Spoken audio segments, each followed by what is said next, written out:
జగిత్యాల జిల్లా వెల్గటూరు మండలం పాషికామ ప్రాథమిక పాఠశాలలో 5 తరగతులకు గాను 33 మంది విద్యార్థులు ఉన్నారు.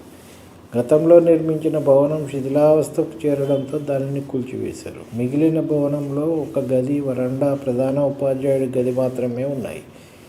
గది, వరండాలో తరగతులు నిర్వహిస్తున్నారు.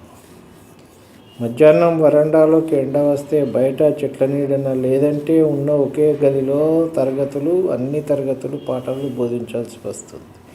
సమస్యను ప్రభుత్వం ఇప్పుడు అడ్లూరి లక్ష్మణ్ కుమార్కు దృష్టికి తీసుకెళ్లిన ప్రధానోపాధ్యాయుడు తెలిపారు. ఆయన ఉపాధి హామీ పథకం నిధుల నుంచి 12 లక్షల మంజూరుకు హామీ ఇచ్చినట్టు చెప్పారు.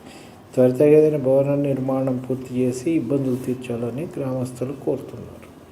ఉన్న పిల్లలే మొత్తం కలిపి 10-20 మంది ఉన్నట్టున్నది. 33 మంది విద్యార్థులు ఉన్నారు. వాళ్ళకు కూడా చక్కగా మనం ఇన్ఫ్రాస్ట్రక్చర్ క్రియేట్ చేయకుంటే ఎట్లా? చూడండి, కింద కూర్చున్నారు. వాళ్ళు కింద కూర్చొని ఏం పాఠాలు నేర్స్తారు? వీళ్ళు రేపటి భావి భారత పౌరులు, సమాజాన్ని నిర్మించేటోళ్ళు. వాళ్ళకి ఏం చదువు వస్తుంది అట్లా చెప్తే? ఒక పిల్లగాడు వెనుకకు చూస్తున్నాడు, పైకి. ఇటు ఈ సార్ పాపం పాఠం చెప్తున్నాడు, ఆ సార్ పాఠం చెప్తున్నాడు కదా. వీళ్ళు ఏం చెప్పాలి? పిల్ల సార్ కూర్చుని టేబుల్ మీదకి ఎక్కించాడు.